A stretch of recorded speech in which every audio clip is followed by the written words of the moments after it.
Hey, what's up YouTube? Welcome back to the channel for another video. Today we're going to break down this winning NASDAQ trade here, but mostly we're going to talk about why it's important to hold your trades whenever you're trading, unless you have very specific rules about why you're going to close a trade early for whatever reason it may be. So I know looking at this trade, just in the first look and impression here, it could be a little nerve-wracking to be holding a trade like this where it goes into profit and gets really good profit and even close to take profit even, and then comes back down towards your entry or even into your stop loss area, or you're coming in the negative here. It can be a little tricky to hold those trades, but it's really important to hold those trades because you never really know what's going to happen next whenever you're trading. So just as long as you want to just take a valid setup, you just want to trust yourself and trust your analysis to hold it and let it go through. And then you see that more times than not, whenever you're holding those trades, you close early, it could just here be very detrimental to your account because you're losing profit here by just closing early, and you could just miss out on a trade like that.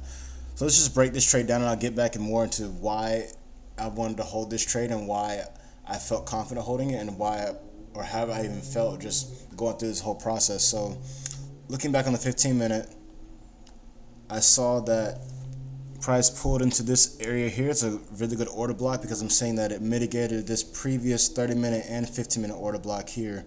There's actually some trades in this area yesterday that I took, but I'll cover those in a different video maybe. You've seen that it mitigated these previous order blocks. It swept a lot of this liquidity, like this liquidity here as well. And then it pushed up and caused some imbalance. It didn't cause any initially in this range, maybe just a little bit. But it's really responsible for this imbalance here that's broken these swing highs. So I saw this as a very valid area of interest. And then it pulled back into it, and it's on its way back. It swept some more liquidity here. So I thought that this was a pretty valid area to look for a buy move to the upside. So once it mitigated it, I just went down to the 1 minute. And I saw that, okay, it's pulled into the 1 minute, and then it's given me in this macro time frame, the 950 macro time frame. It was good that there was no news or anything to deter me from trading, so I saw that it gave this accumulation here.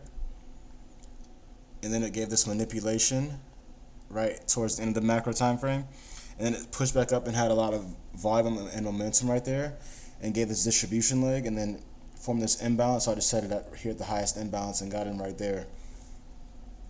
And it's not too bad of a trade. It's a pretty solid range. It looks like it's a bigger trade, a longer trade than what it is, but it's a pretty solid trade. It's around my average stop loss and take profit size, so it was a pretty solid setup from that aspect.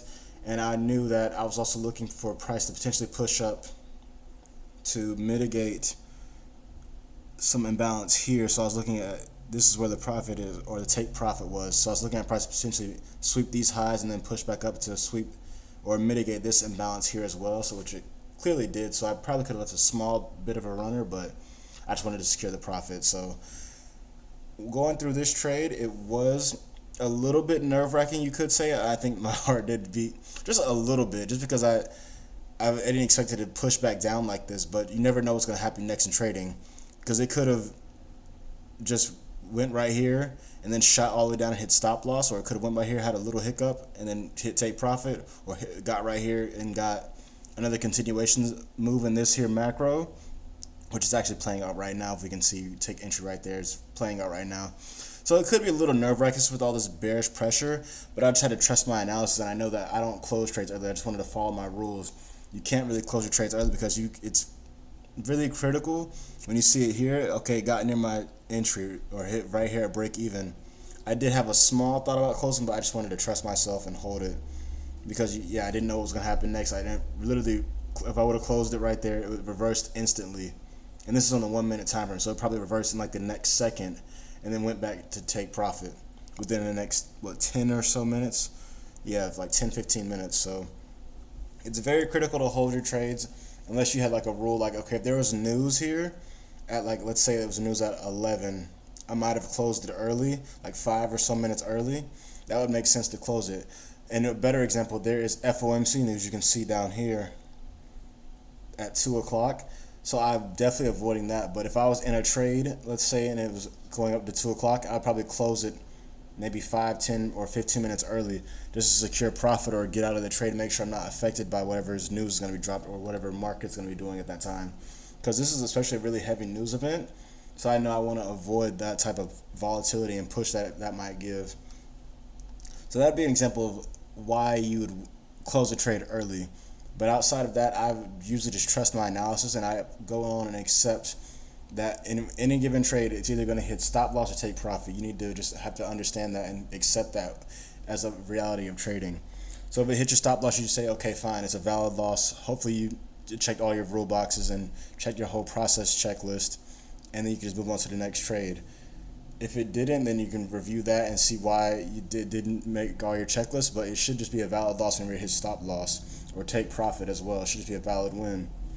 So you just go and move on to the next trade whenever that happens.